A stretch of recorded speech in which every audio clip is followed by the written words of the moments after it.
उत्तम क्षेत्र जगन्नाथपुरी धाम की जय। जगन्नाथ बलदेव सुभद्रा महारानी की जय। श्री रथ यात्रा महोत्सव की जय। ग्रंथराज श्रीमद् भागवतम की जय। सामवेद गौर भक्त वृंद की जय। निताय गौर प्रेमानंदे हरि हरि बोल। All glories to assembled devotees. Hare All Krishna. glories to assembled devotees. Hare Krishna. All glories to assembled devotees. Hare Krishna. All glories to Sri Guru and Sri Gauranga. All glories to Srila Prabhupada. Namo Vishnu Padaya Krishna Preshthaya Bhutale Srimate Bhakti Vedanta Swami Niti Namine Namaste Saraswate Deve Gauravani Pracharine Nirvishesha Shunyavadi Paschatya Deshatarine. Om Namo Bhagavate Vasudevaya. Om Namo Bhagavate Vasudevaya. Om Namo Bhagavate Vasudevaya. Om Namo Bhagavate Vasudevaya. Om Namo Bhagavate Vasudevaya. Om Namo Bhagavate Vasudevaya. Narayanam Namaskritya Naram Chaiva Narottamam Devim Saraswatim Vyasam Tato Jayamudiraye Nashtaprayeshva Bhadreshu Nityam Bhagavata Sevaya Bhagavatyuttama Shloke Bhaktir Bhavati Naishtiki. Srimad Bhagavatam, Canto 1, Chapter 11. Lord Krishna's entrance into Dwaraka, Text 13. Gopura Dwara Margeshu Krita Kautuka Toranam Chitradhvaja Patakagrair Antaha Hatatapam Gopura Dwara Margeshu Krita Kautuka Toranam Chitradhvaja Patakagrair Antaha Hatatapam Gopura Dwara Margeshu Krita Kautuka Toranam Chitradhvaja Patakagrair Antaha Hatatapam. Please chant. Hare Krishna.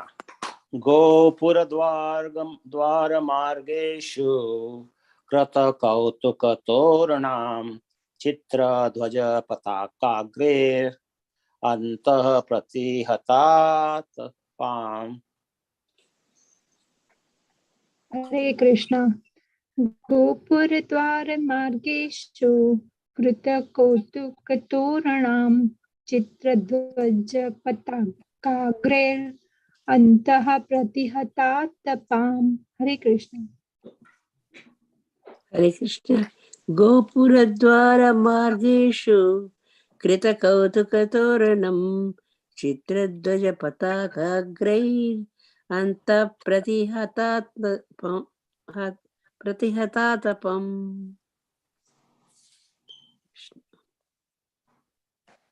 Gopuradwara Margeshu Krita Kautuka Toranam Chitradhvaja Patakagrair Anta Pratihatatapam. Hare Krishna.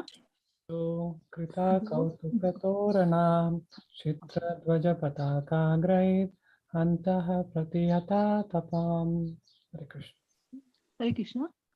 Gopuradwara Margeshu Krita Kautuka Toranam Chitradhvaja Patakagrair Antaha Pratihatatapam. Hare Krishna. Okay. We'll do word-to-word translations now. Gopura, the gateway of the city. Dwara, door. Margeshu, on different roads. Krita, undertaken. Kautuka, because of the festival. Toranam, decorated arch. Chitra, painted. Dhvaja, flags. Pataka agraihi, by the foremost signs. Antaha, within. Pratihata, checked. Atapam, sunshine. Translation and purport by His Divine Grace A.C. Bhaktivedanta Swami Srila Prabhupada. Srila Prabhupada ki jai. Translation.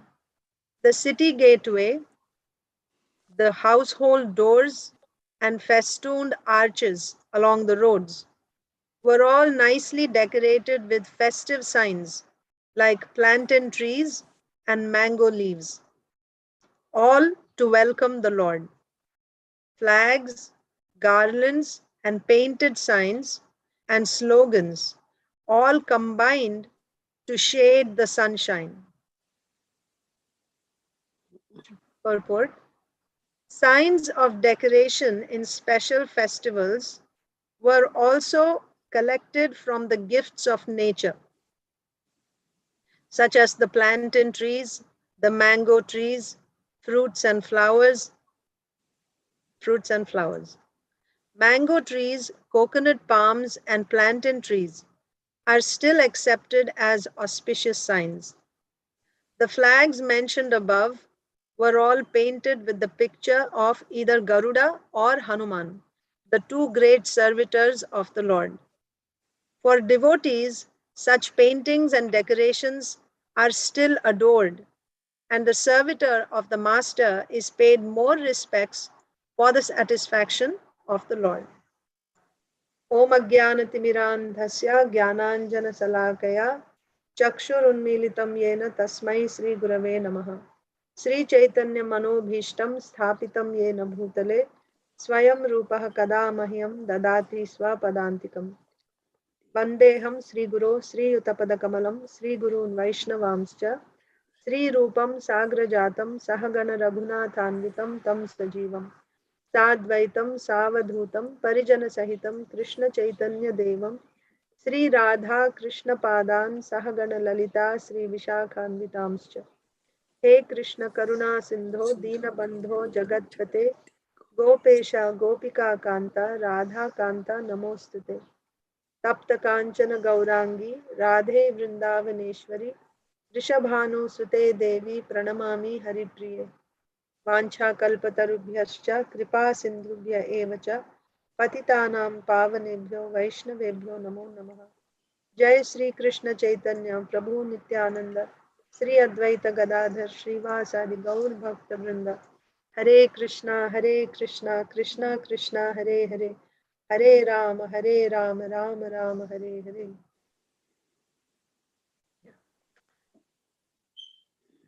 Hare Krishna, dear devotees. Thank you for coming this morning for Srimad Bhagavatam class.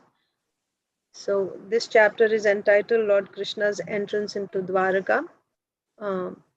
Recently, we saw in the last few verses when Lord Krishna entered into the city of Dwaraka, actually when he first blew the conch shell, all the citizens as if waking up from a deep sleep. What is that sleep? They were in great separation from the Lord. They just came running to Lord Krishna. They offered gifts to Lord Krishna and they offered some prayers. So basically what they were saying was that please don't stay away from us for so long. How will we survive without seeing your beautiful smiling face? How can we live? So please don't stay away from us for so long, like this. So after this, Lord Krishna smiled at them, glanced at them, reciprocated with their love, and Krishna entered into the city of Dwaraka. So now we are hearing the description of the city of Dwaraka, how Dwaraka is protected by the Yadavas, and what is the opulence of Dwaraka. So in yesterday's verse, text 12, we saw that the city of Dwarakapuri was filled with the opulences of all seasons. That means in every season, you find everything that is found in all the other seasons also. Just like, and there were hermitages, orchards or it can also mean whatever comes in each season that you'll find in full. So every season was producing in abundance whatever it brings with. So it is filled with the opulences of all seasons. There were hermitages, orchards, flower gardens, parks, and reservoirs of water, breeding lotus flowers all over. So the city itself was naturally, it was well laid out, and there were parks, there were lakes. Remember, Dwaraka is not a village, it's a city. What is our understanding of a city nowadays? We think city means where you'll find downtowns, you'll find highways, and you'll find a lot of factories and cars and trucks. That's our understanding of a city. And as soon as you say country, country means you'll see a lot of greenery. There will be trees and maybe lakes. You'll see cows. That's what you call country. Dwaraka is a city, but what do you find in Dwaraka? That's also today's verse. Today's verse says, in the purport, Srila Prabhupada says, okay, I'll come to that in a minute. So it is a city. We also hear in the talks of the gopis, they say that Krishna, when he goes to the city, he will see the sophisticated, cultured ladies, who know their mannerisms. They're very fine in their mannerisms. So he will be attracted to them and he will forget us because we are crude village girls. Like that, the gopis talk amongst themselves. He must have forgotten about us after seeing these nice, fine ladies of the city. So from that also we understand that Dwaraka is a city. Nevertheless, what is the beauty of the city in Vedic culture? So we will see in other places also, not just in Dwaraka. Of course, Dwaraka is where Krishna is personally present. That is Krishna's transcendental abode. But even in other places back then, when the Vedic culture was prevalent, you will see that the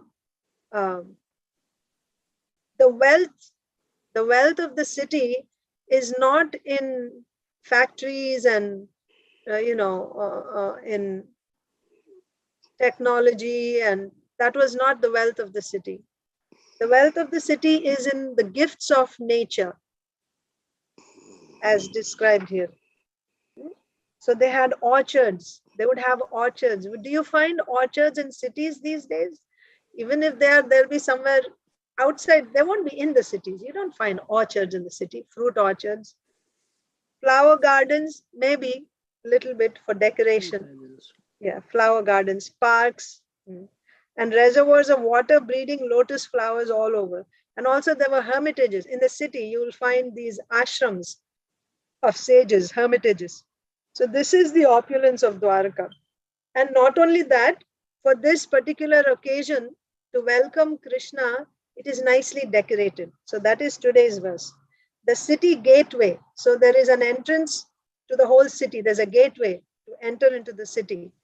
Just like when we drive on the highway, when you leave a particular state, it says, thank you for visiting West Virginia, and then welcome to Pennsylvania, like that. So that's the beginning. So like that, when you enter the city of Dwaraka, there's an entrance. So the city gateway, and also each household's door. And at regular intervals on the road, they set up these arches. All these entrances, the city gateway, the arches at regular intervals on the roads, and the doorways of each and every household was decorated with plantain trees, mango leaves, and there is other items also. They use coconut and bale. So there are other auspicious plants, leaves that they use. And also they were decorated with festive signs. Oh, these are festive signs. Plus they had flags, garlands, and painted signs and slogans. So like you would have painted signs. What are painted signs? I have seen when devotees go on Harinam in Mayapur, here also, when you see devotees in Rath Yatra, for example, in some places, devotees carry flags, but also they have some signs. Sometimes on the signs will be Hare Krishna, and they hold that, right? And some other times they will have, a sign with Lord Gauranga, Lord Nityananda dancing, and they hold that and they go. Sometimes you may have Srila Prabhupada's picture. So there are signs. So the city itself was decorated, and sometimes you have these paintings or, like flags. When you go on Rath Yatra in Philadelphia, you see these flags of different countries. Yes, when we go. Like that, they would have these flags with paintings of the devotees. Specifically here, Srila Prabhupada mentions Garuda and Hanumanji. The flags mentioned above were all painted with the picture of either Garuda or Hanuman. So this is how the city was decorated to welcome Lord Krishna. So today we will try to understand what is the significance of these, what do you say, of these items. Yes, like the plantain trees, mango leaves. What is the significance?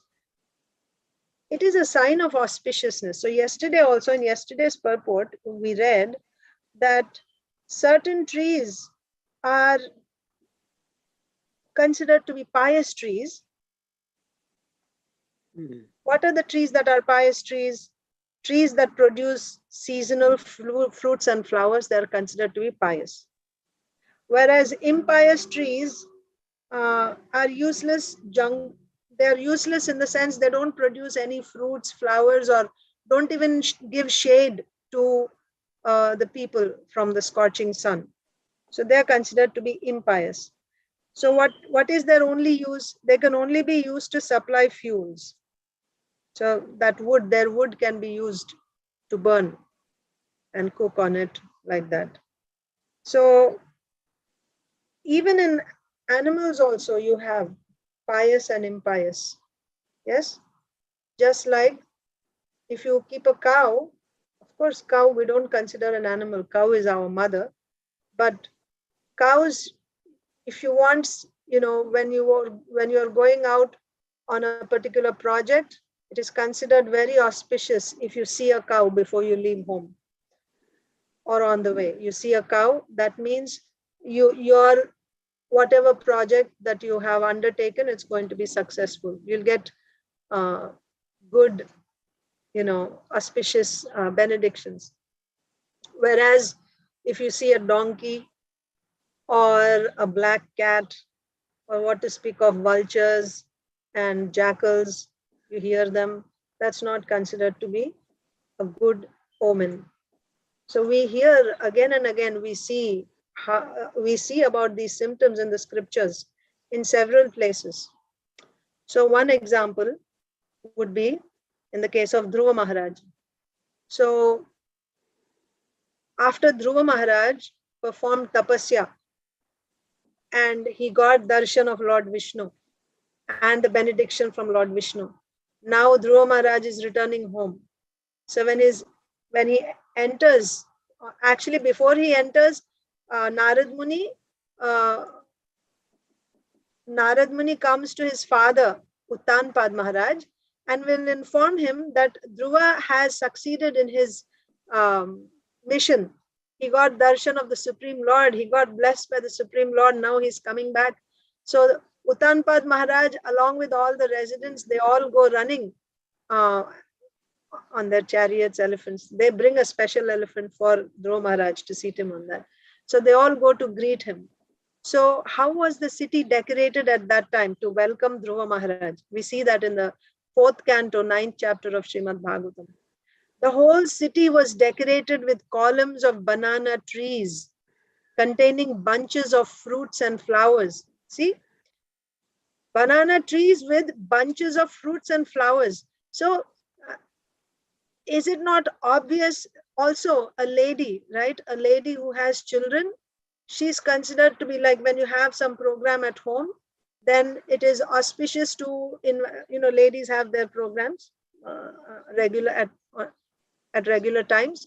So they call other ladies and they do some small puja like that. They give gifts to other ladies. So a lady who has children, she's considered to be auspicious. Whereas one who does not have children, then she's not considered to be auspicious. Or a widowed lady is not considered to be auspicious in the material sense also. So like that, a tree which is full of fruits and flowers is considered to be auspicious. So they decorated the whole city with columns of banana trees containing bunches of fruits and flowers, and betel nut trees with leaves and branches were seen here and there. There were also many gates set up which were structured to give the appearance of sharks. So the gates were made or arranged in such a way, structured in the shape of a shark. Then at each and every gate, there were burning lamps. This is another auspicious sign. Lamps, burning lamps. Every morning and every evening, we offer a lamp to the deity on the altar. Yes. So traditionally in Vedic culture, in every home, you will see in the morning and evening, they burn lamps outside the house also. There's lamps burning. That is also an auspicious sign. And also having full water pots. At each and every gate, there were burning lamps and big water pots decorated with differently colored cloth, strings of pearls, flower garlands, and hanging mango leaves. So this mango leaves, you call it toranam, yes? Mango leaves. So that you will see in every festival. I remember even I used to do when I was younger at home, in my parents' home. Every festival, that was my service. My service means not that anyone assigned it to me. I just like to do that. So I would actually climb the mango tree, pick the leaves and, tie them up nicely, and the entrance door for any festival, every festival I would do that. And I really like doing that. So that's how I know the significance of mango leaves. And then later on, I saw in Mayapur also, for every festival, whenever there is any festival, the temple, the altar, everything is decorated with mango leaves, bunches of mango leaves. So mango trees are also considered auspicious. Mango, the green mangoes, bunches of mangoes, then the flowers and the leaves, everything. Coconut is also very auspicious. You'll have green coconuts, and you make different decorations with the coconut leaves also. So in Dhruva Maharaj's, in welcoming Dhruva Maharaj, we see that at each and every gate, there were burning lamps and big water pots, nicely decorated, and also hanging mango leaves. In the capital city, there were many palaces, city gates, and surrounding walls, which were already very, very beautiful. And on this occasion, all of them were decorated with golden ornaments. The domes of the city palaces glittered, as did the domes of the beautiful airplanes which hovered over the city. So another thing is, when everything is auspicious like this, the goddess of fortune is smiling. That's what it means. So what do these symptoms signify? It signifies opulence. It signifies opulence and all good fortune in every way. So the demigods also come. They also come to such places. So, and also, you see, the domes, they were all made of gold. Airplanes were made of gold. They were decorated with golden ornaments. So that tells us about the opulence in those days when they followed this culture. Apart from this, all the lanes and streets in the city, they are sprinkled with sandalwood water, scented water. They're sprinkled with scented water. And where there is opulence, actually, who sprinkles this water? You have any ideas? Do they actually go with a spray bottle and sprinkle it on the ground? No. Elephants do it. This scented water is taken in by the elephants through their trunks, and they just spray it on the streets, the whole street, like that. So, yeah. All the quadrangles, lanes and streets in the city and the raised sitting places at the crossings were thoroughly cleansed and sprinkled with sandalwood water. And auspicious grains such as, see, there's also auspicious grains, barley, rice, flowers, fruits, many other auspicious presentations were scattered all over the city. So this is one sign or one example of the different auspicious, what do you say, signs. And one thing that you notice is all of them are taken from nature. It is not like we do nowadays with plastic, right, metallic festoons. And it's not like it, they're all taken from nature. Leaves, flowers, fruits, grains, all decorations are taken direct. They're all gifts of nature. You use the gifts of nature. I was also reading about about Janmashtami, when Krishna appeared,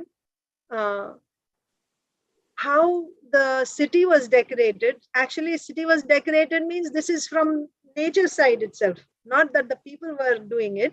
Even before the people, Mother Earth, the whole universe, right? The material nature is so happy that the Supreme Lord, Govindamadi Purusham, he is coming to this world. So automatically everything became very auspicious. In all directions, east, west, south, north, everywhere, there was an atmosphere of peace and prosperity. There were auspicious stars visible in the sky, and on the surface in all towns and villages or pasturing grounds, and within the minds of everyone, there were signs of good fortune. There were signs of good fortune. What are these signs? The rivers were flowing full of waters. Lakes were decorated with lotus flowers. Forests were full with beautiful birds and peacocks. All the birds in forest began to sing with sweet voices. Peacocks were dancing along with their consorts. And the wind blew very pleasantly, carrying the aroma of different flowers. So the entire atmosphere, so this is the way nature is celebrating Krishna's appearance. And what did the people do? The Brahmanas, they were lighting their sacrificial fires. Until then, because of Kamsa's torture, they were not able to do these things. But all of a sudden, everything became very favorable for performing their spiritual duties. So they would light their sacrificial fires, and they were all in very pleasant mood. And they were making all these offerings, offering obeisances to the Lord, decorating their homes naturally. So in Ramayana also we see when Lord Ramchandra was to be crowned as the king. Dasharath Maharaj wanted to install Lord Ramchandra as the next king, but he didn't have enough time because if within that period, if he did not install Lord Ramchandra, then the bad times were going to start. That means many evil things could happen, so therefore he wanted to take advantage of the auspicious time. Therefore, he arranged for the installation the very next day. And there's a description of the city, how the city was decorated. In the same way, you'll find similar description in all these places about how the city is decorated. Temples were thronged with people offering gifts and worshipping the gods. As evening fell, the city streets were filled with a flurry of joyous citizens. Large crowds of men moving about Ayodhya resembled the tossing waves of the ocean. And poets and bards composed songs about the occasion. Flags were hoisted high on the housetops. Garlands of forest flowers were draped everywhere. Colorful festoons hung across the streets, which were swept and sprinkled with perfumed water. Shining lamps hung from every tree lining the streets. Not just their doors, from the trees, from every tree, shining lamps were hung. Well, we have our version of Christmas lights now, but they had like oil lamps. The city echoed everywhere with the loud chanting of Vedic hymns. This is another thing. Not just the decorations, but also the Brahmins, they are chanting Vedic hymns, and poets and bards are composing songs in glorification of the Supreme Lord. Elephants and bulls roared on all sides, and the whole atmosphere throbbed with excitement. No one could wait for sunrise, for the ceremony to commence, Lord Ramchandra's, coronation. Of course, that didn't happen, we know, because of Manthara's poisoning Kaikeyi. So then, after Lord Ramchandra was banished, in contrast to this, what is auspicious and what are inauspicious signs? So, after Lord Ramchandra was banished, then what was the condition of the city? Bharat was coming, he was called for after the demise of Dasharath Maharaj. Bharat, because Lord Ramchandra is not there, Lakshman is not there, Bharat and Shatrughna were also not there. Somebody has to perform the final rites for Dasharath Maharaj. So they called for Bharat Maharaj without informing him that Dasharath Maharaj had passed away. But he was feeling that something is wrong, something inauspicious has happened. So when he entered into Ayodhya, what did he see? The prince looked around as the chariot sped towards Dasharath's palace. He saw signs which seemed to him to indicate the king's death. What were those signs? Houses were unswept, dirty looking and bereft of splendor. Their doors standing wide open. There was no smoke from sacrificial fires rising up, nor the usual sweet aroma of aloe and sandalwood drifting from the mansions along the road. So there was no smell of incense, aroma of incense, no lamps, no flowers, no decorations, nothing was kept well. So these are inauspicious signs. Men and women were standing here and there, practically like ghosts, wearing soiled clothes. So rising early in the morning, taking bath, wearing fresh clothes, decorating the body with tilak. So this happens on individual level and on the level of community also. As a person, our home, and as a society. When it is nicely decorated with these auspicious signs, that means we are inviting good fortune. And if we don't take care of these things, that means we are inviting misfortune. So Bharat saw all this. He looked at the closed shop fronts and abandoned marketplaces, temples with their dusty courtyards, and deities without fresh dresses or garlands. Everything seemed desolate. Filled with sorrow to see the unprecedented state of his beloved city, the prince arrived at Dasharath's palace. So this is the contrast of auspicious signs. Okay. Before I proceed further, Mataji, Shobha Radhe Mataji had asked a question about why some trees are considered to be auspicious and some are considered to be inauspicious when everyone can be engaged in the service of the Lord. It's the same like in human society also, Mataji. What I am now, certainly there is, like on a material platform, there is a gradation of who is higher and who is lower. There's no denying that. Just like there is a Brahmana and there's a Shudra, there's a Chandala.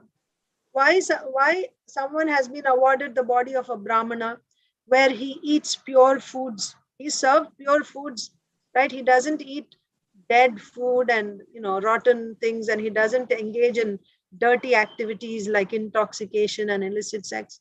Why? Based on his karma, he got that body. So body is certainly superior and inferior. There's no doubt about that. Nevertheless, there is an opportunity from whichever position we are in, we can still, so what I am now is the result of what I have done in the past. So there's no denying that I have an inferior body because of my past sinful karma. But does it mean that eternally I'm doomed? I'm like this forever? No. If we take shelter of Krishna, then as Mother Devahuti says, even someone who's born in the family of Chandala becomes qualified to perform sacrifice, to worship the deity. He becomes more than a Brahmana if he takes shelter of the Supreme Lord. Of course, that opportunity is there only in the human form of life. Taking shelter of the Supreme Lord and rendering devotional service. When you say devotional service, there is Shravanam, Kirtanam, Vishnu Smaranam. Yes? So the lower bodies don't have that opportunity. So when they are inauspicious, they're not used in the service of the Lord. These trees are auspicious because they can be, their products can be used in the service of the Lord. Coconuts and bananas, right? Mangoes, they are used. And Srila Prabhupada said, when you offer a flower of a tree, then the tree becomes liberated. When the flower of a tree is offered to the Lord, the tree becomes liberated. When you offer a fruit of that tree to the Lord, the tree becomes liberated. So that's why they are auspicious. Why they are auspicious? Just like a yogi, right? In the 6th chapter we see of Bhagavad Gita, that those yogis who have practiced yoga for some time, but they have given up, still they get auspicious result. What is that? They take birth either in rich aristocratic families, or they take birth in, in the family of Brahmanas. Why? Because when you take in such family, a birth in such families, that is an auspicious birth where you get an opportunity to take to devotional service. Why you get an opportunity? You don't have to struggle for your existence as much. You are peaceful. You're not so disturbed. So it is a favorable, conducive situation to take to bhakti. That's why it is auspicious. Whereas if you took birth in a Chandala family where people, or a butcher's family where there's only, killing and you see blood and flesh all the time, then your consciousness is also down. So that is an inauspicious birth. But for a human being, it does not matter, whichever birth you may have taken. If you take to Krishna consciousness, then you become elevated. So yes, from material point of view, there is auspicious and inauspicious, there is superior and inferior. I think that's okay, right? Shobha Radhe Mataji. Yes, Mataji, thank you. So now we'll go to the second part of this purport, where Srila Prabhupada is saying that these flags are decorated with pictures of Garuda and Hanuman. They're two great servitors. Why pictures of Garuda and Hanuman? Because the servitor of the master is paid more respect for the satisfaction of the Lord. So this is the Lord's system. This is his desire. The Lord wants to see that his servant does glorious activities and then he is glorified all over the world. This gives great pleasure to the Lord. So, for example, in the battlefield of Kurukshetra, Arjun didn't want to fight. Krishna induced him. He practically, by giving so many arguments, and he practically moved him to decide to take that decision to fight. Right? He gave so many reasons why Arjun should fight. Why? Because when Arjun fought, Arjun gets all the credit. And seeing this, Krishna becomes very happy. Krishna wants to see that his devotee gets credit. Krishna loves his devotee more. And in the case of Lord Ramchandra's pastimes also, Hanuman played a big role in building that bridge across the ocean. Hanuman also became like when Lord Ramchandra didn't have a chariot, Hanuman would take Lord Ramchandra on his shoulder and he would run like a chariot while Lord Ramchandra is fighting with the Rakshasas, like that. And so Hanuman is so dear to the Supreme Lord that when we approach Hanuman, because Hanuman is very dear to the Supreme Lord, then we receive the blessings of the Lord. And there is a statement in Padma Purana where once Goddess Parvati asked Lord Shiva, what is the best type of worship? There are different types of worship, right? Some people worship their parents, some worship their ancestors, some worship, they have a deity, family deity, maybe some demigod, like that. And some worship, you have principal demigods like, the sun god and goddess Durga, Lord Shiva, Ganesha, like that. Different people worship. So what is the best type of worship? Goddess Parvati is asking. So Lord Shiva said, Aradhananam sarvesham Vishnor Aradhanam param. of all types of aradhanam means worship. Vishnor aradhanam param. Worship of Lord Vishnu is supreme. Tasmat parataram devi. Parataram means like you have good, better and best. So best. Higher than that. Of all the worships, worship of Lord Vishnu is the best. But higher than the worship. Tasmat parataram devi. Tadiyanam samarchanam. Tadiya means his servant. Either his paraphernalia or his devotee, or you can say as his entourage, means his subjects, his devotees. So worship of the Supreme Lord is the best, but worship of his paraphernalia or worship of his devotees or his entourage is even better than worshipping the Supreme Lord. So let's do a small exercise now. Can you think of some examples from our daily practice of bhakti where we worship Tadiya, someone who is dear to the Lord, and by doing that we hope and we pray to receive the mercy of the Lord. Please give me some examples. Our Guru. Very good, Mataji. Yes. So when we perform or anything we offer to the Lord, we offer it to the spiritual master, and the spiritual master is dear to the Lord. Yasya prasadat bhagavat prasada. Yasya prasada nagati kutopi. When the Guru is pleased, then Krishna is pleased. If Guru is displeased, I don't have any shelter. So correct. Spiritual master. One. Any other examples? I have a bunch of them here. Example of worshipping a devotee in our daily practice in devotional service. When we worship a devotee and through service to that devotee, we are trying to approach the Supreme Lord and get the mercy of the Supreme Lord. Huh? Prabhupada ji, yes, why not? Our Acharya, Srila Prabhupada. So we do Guru Puja every day to Srila Prabhupada. Same principle like worshipping the spiritual master. So when Srila Prabhupada is pleased, Srila Prabhupada is very dear to Krishna. Actually, by the mercy of Srila Prabhupada, now Krishna has agreed.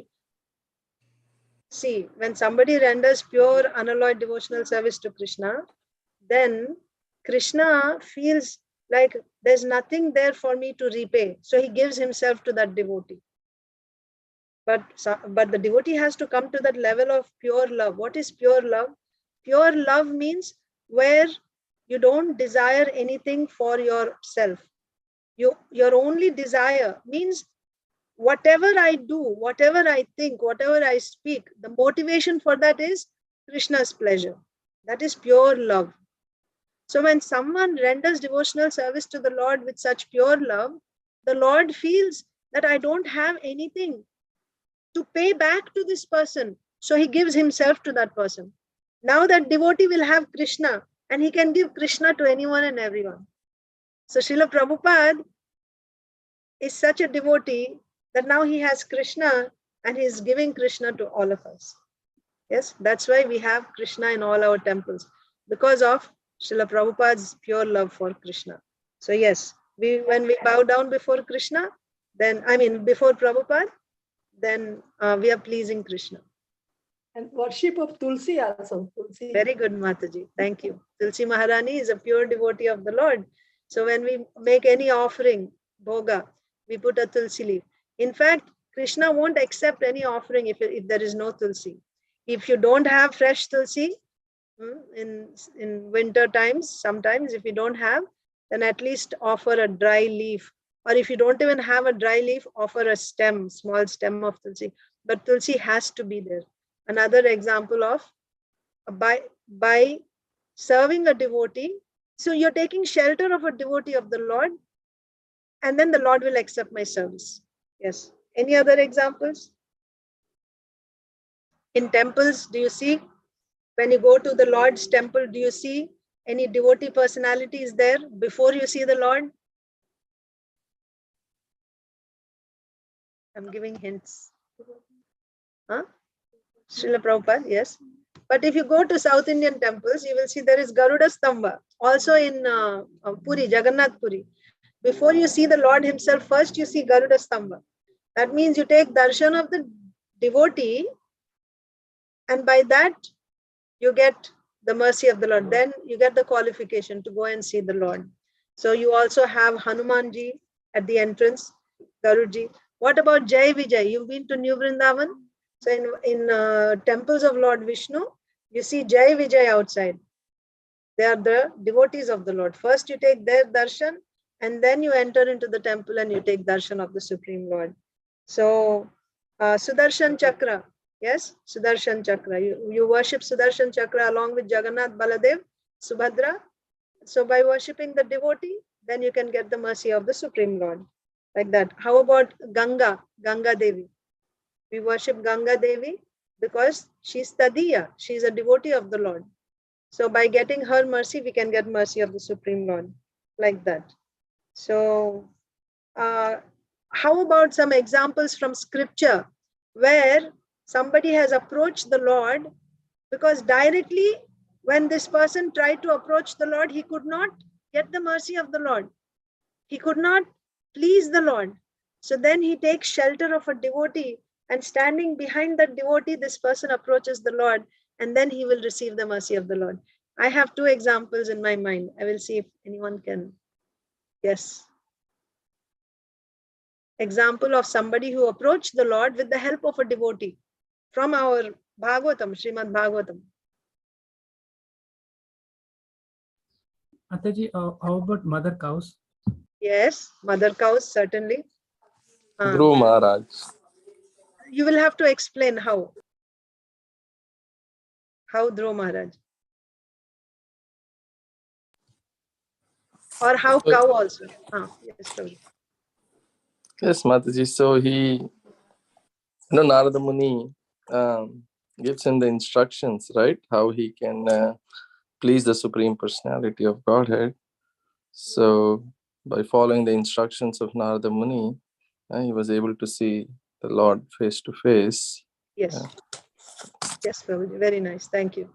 So Dhruv Maharaj, I was thinking you were saying that taking Dhruv Maharaj, someone else approached the Lord. That's what I was thinking. But yes, Dhruv Maharaj got darshan of the Supreme Lord by getting the mercy of Narad Muni. Very nice. Thank you.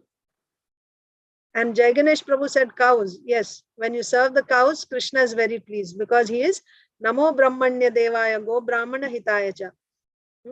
Jagatitaya Krishnaya Govindaya Namo Namah.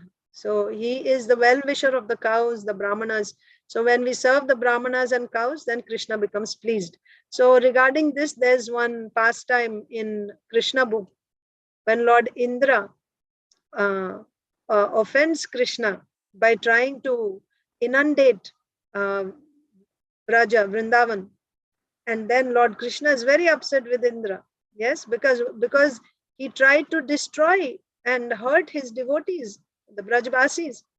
So after the whole thing, when Indra came to his senses, he came in front of Krishna. But Krishna would not speak to him. So what did Indra do? He brought Surabhi, cow. And then he went. Then Lord Krishna was pacified. And he also performed Abhishek of Lord Krishna. When Lord Krishna gave him some lessons that you should never act like this in future. And Lord Krishna forgave him.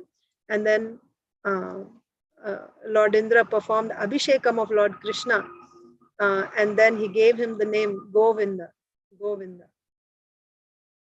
Yeah. One who is a very dear or who is pleased by the cows, who is very affectionate to the cows. And there's another example, if you all remember, in the 7th canto.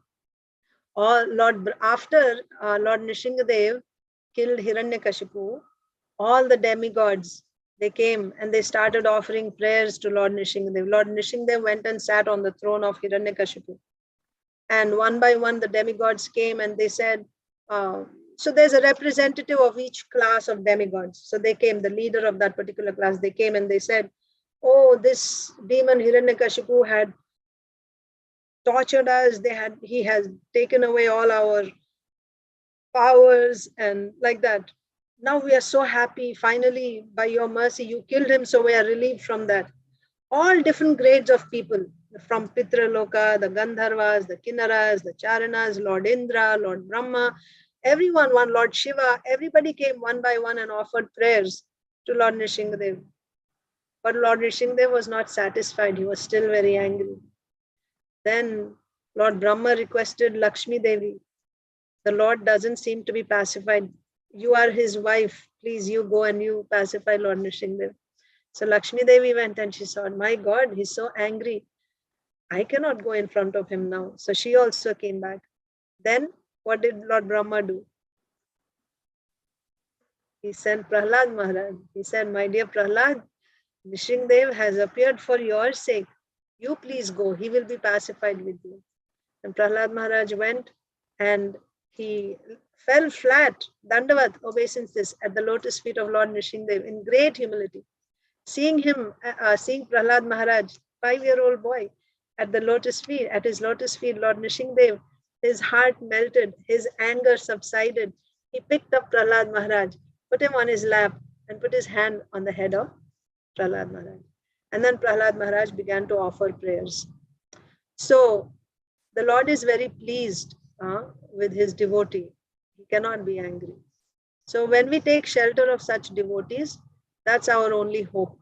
When we chant Hare Krishna, the best, topmost devotee, Srimati Radharani, before saying Krishna, we call out to, we don't say Hara Krishna, we say Hare. Oh Radharani, Hare Krishna, right? Hare Krishna. So you call out to the devotee first, and then we become qualified to approach the Supreme Lord, to receive the mercy of the Lord. So that is why in Vedic culture, when they celebrate festivals, you see that they are worshipping the devotees to bring auspiciousness. Auspiciousness means what? To attract the mercy of the Lord, like that. So I will stop here. If there is any questions or comments, you're welcome. Hare Krishna.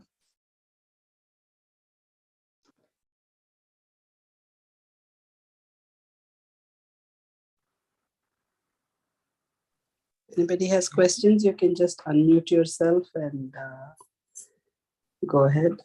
Hare Krishna Mataji. Hare Krishna, Kaivala Prabhu. Please accept You my spoke very nicely about the decorations and everything, and how the Dwarkapuri was decorated, and how, like Dhruv Maharaj thing, when he came, back, how Hiran, his father. So it's really great descriptions, and this is all related to Lord Krishna. So it should be glorified actually, and you did a very nice job with that. I was reading this morning, not reading, but hearing a class, and they say glorifying Supreme Lord is very auspicious and very good for our benefit. But we actually cannot glorify the Lord, because Lord is glorified by Ananta Shesh for thousands and thousands of years with thousands of hoods. Still, he could not finish the glories.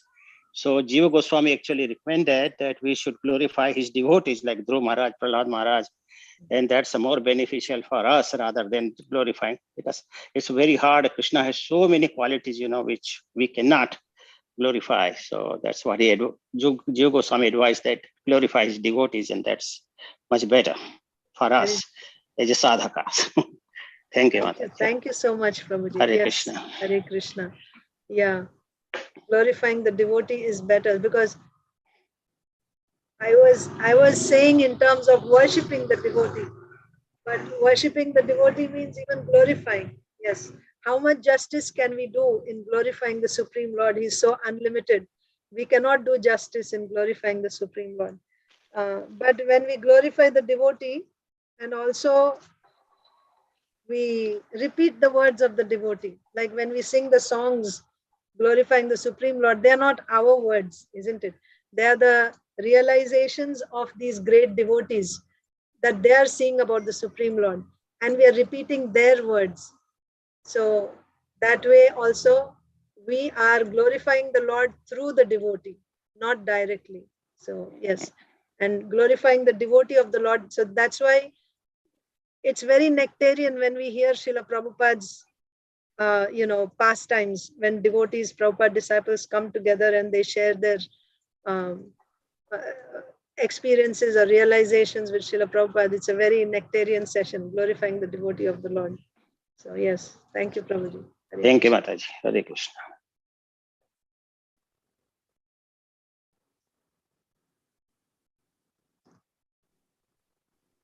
Hare Krishna Mataji, Dandavat Pranam, All Gosha Srila Prabhupada. Dandavat Pranam, Prabhu. Jai Shri. I have a question. Like we were discussing about serving the devotees and glorifying the devotees. When we serve the cows, it is equivalent to serving the devotees.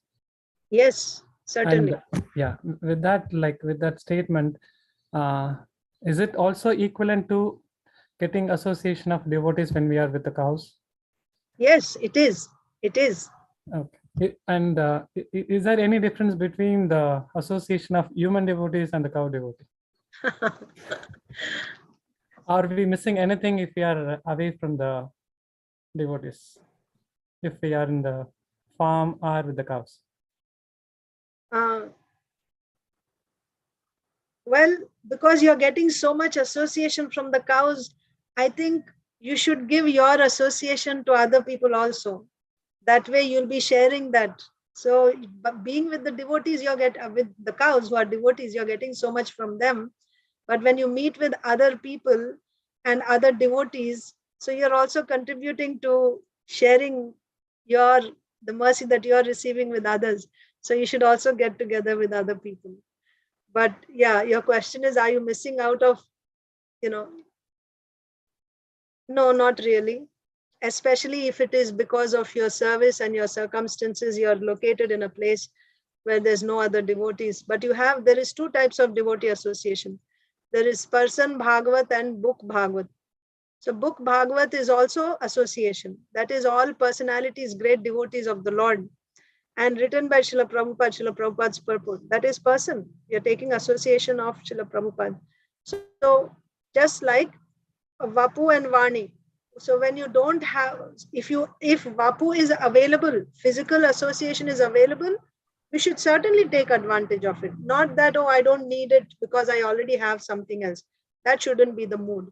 But because of circumstances, if that physical association is not there, then we should take full shelter of the instruction of whatever is available. So we take shelter of the cows, of course, right? That is in so many ways, it's amazing, it's wonderful. I personally never felt any lacking, when I was with the cows. It was very, very fulfilling because they are naturally very dear to Krishna. And you're also chanting Hare Krishna, you're reading Srimad Bhagavatam. So it should be fulfilling. But you should also associate with devotees whenever you get a chance. Yeah, you should also associate, because when you meet with devotees, you exchange, you share, right? Krishna consciousness, you talk to them like that. So both, if it's not there, then yeah, it's not like you're lacking something. If it's not available in a place, yeah, but I don't think it will stay like that forever. You will get association because Krishna consciousness is such that it expands, it doesn't stay. It may appear like that for the time being, but actually it will expand. More people will come and it will expand. Yeah, thank you, Mataji. Hare Krishna. Okay, so we can end the class here, Mataji. Shobha Radha. Yeah. If there are no more questions or comments, we can. As far as announcements go, more opportunities for us today to take association of devotees and bring Jagannath back to us. In Parsippany, New Jersey, I hear there is a Rath Yatra. Atlantic City, there is a Rath Yatra, and Bear, Delaware. So please, everybody, take this opportunity and get the association. We will meet again tomorrow morning at 7:50. Thank you very much, Mataji. Thank you. Grantaraj Srimad Bhagavatam ki jai. Jai. Prabhupada ki jai. Jai. Hare Krishna. Kalpatarubhyascha kripa Sindhubhya eva cha patithanam Nanam pavanebhyo Vaishnavebhyo Vaishnavebhyo namo namaha anantakoti Vaishnavrinda ki jai. Jai. Thank Hare you very much. Thank you very much for the wonderful class. Thank you, Mataji. Thank you. Hare Thank you, Krishna. Mother enjoyed Bhakti. thoroughly. Thank you. Jai. Hare Krishna. Thank you.